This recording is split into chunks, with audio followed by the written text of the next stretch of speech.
svima, ovdje Omar sa omizio.com.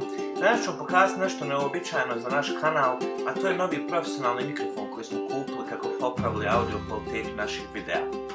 Ovaj model, odnosno Yeti Blue, dolazi od kompanije Blue Microphone koju možete naći na web adresi bluemic.com. Kao što možete vidjeti na kutiji, mikrofon sebi sadrži 3 14 mm kondenser kapsule, mikrofon gain kontrole, 4 polarna selektora, te mute i volume pult za slušalce. S donje strane možete naći mini USB jack s kablom od čak 3 metra, te jackom za slušalce i navojem za drugu vrstu profesionalnih držača. Ovaj model se prodaje na Apple Store za $149, mada smo mi našli na sniženju na Amazonu za $99. Ovo je takozvani plug and play USB 1 i 2 mikrofon koji koristi sample rate od 48 kHz i bitrate od 16 bita. Njegov stariji, odnosno skuplji brat Blue Yeti Pro se može naći u crnom izdanju za $249 te snima u sample rate od 24 bita i 198 kHz.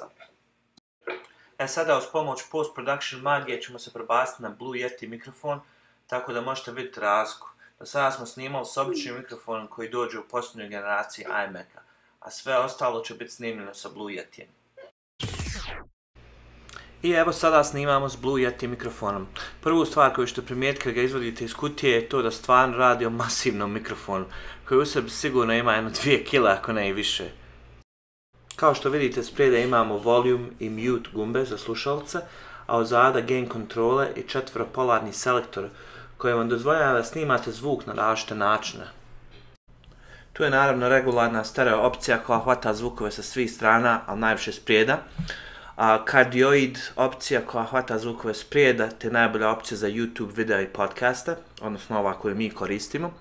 Omnidirectional hvata zvukove sa svih strana, što je odlično za konferencijske pozive, snimanje vani ili snimanje koncerta.